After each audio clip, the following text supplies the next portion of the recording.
muncullah Syekh Yasin, Ahmad Yasin. Syekh Yasin ini menarik. Beliau berangkat ke Mesir tahun 1155-56, belajar di Al-Azhar.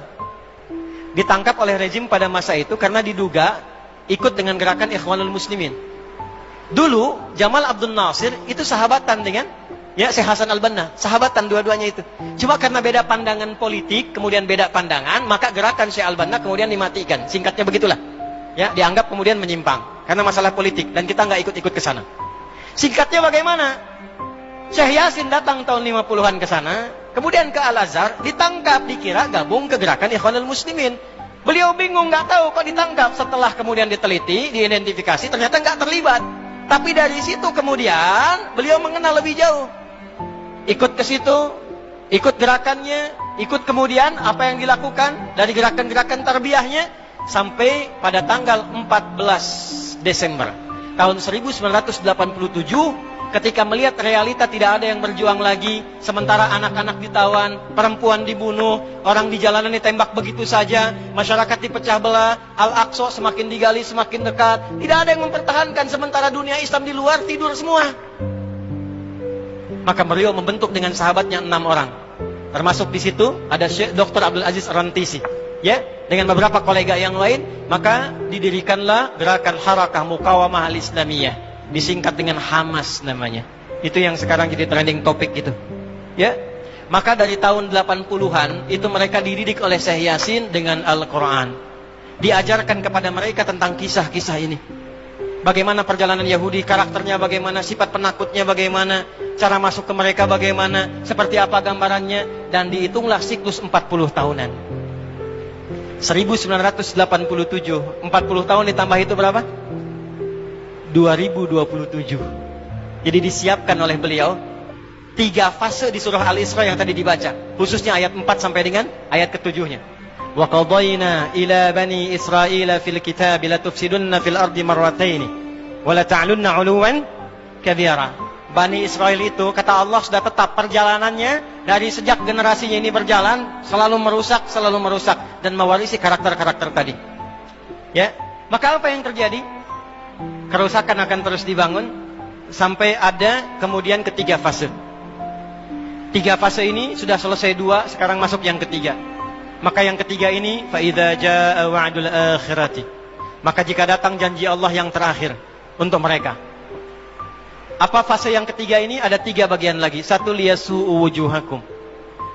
Yang kedua, waliyadkhulul masjida kama dakhaluhu awwal marrah.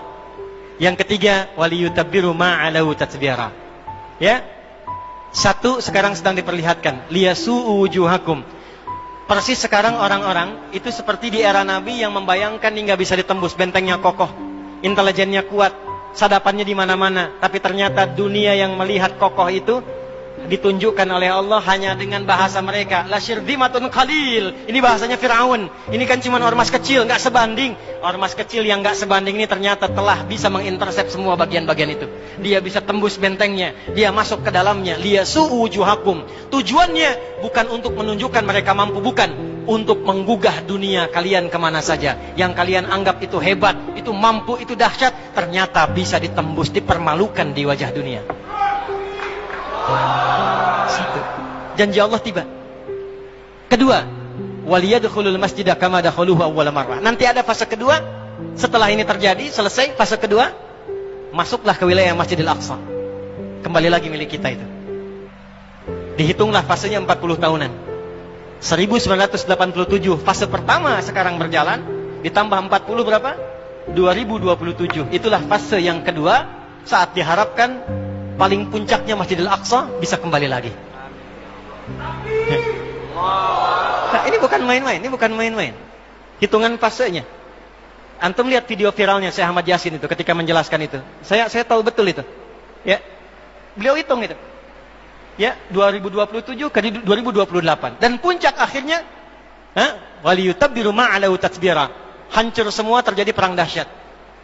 Hitungan saya sih tambah 20 tahun. Karena fasenya sampai 100 tahun. 40 tambah 40 tambah 20, 100. Maka 2037. Silahkan cek orang-orang yang ada menghitung di pertahanan sekarang.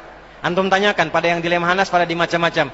Bagaimana kekuatan dunia pergeserannya saya yakin. Hitungan mereka 2037 terjadi sesuatu yang dahsyat. Gerbangnya sampai 2040, di atas 2040 itulah generasi emas akan muncul. Makanya Indonesia masuk generasi 2045. Itu sudah dihitung. 2030 pembukanya. Makanya sekarang punya visi 2030 semua. Saudi visi 2030, Rusia, Cina, Afrika Selatan, Brazil visinya 2030 dengan bikin bridge itu. Semua visinya ke sana. Dan yang paling dahsyat, hitungan itu secara spesifik, isyaratnya sudah ada dalam Al-Quran. Dan ini bukan ilmu otak-atik, bukan viral TikTok. Ingat. Ini sudah sejarah yang berlangsung dari penelitian masa lalu. Maka wajar kalau sekarang mereka takut dikepung. Kenapa? Karena ketika Hamas datang dengan pasukannya darat, laut, udara, itu mempraktekkan surat Al-Hasyr yang sudah mereka pelajari bertahun-tahun. Datang lewat darat, lewat laut, lewat udara. Takut mereka semua. Maka dikontaklah kemudian kolega-koleganya. Datanglah kapal induk 2 dari Amerika. Satu lagi datang, Inggris datang. Kemudian Kanada datang. Jerman siapkan pasukan. Kenapa? Karena trauma dengan pengepungan. Satu.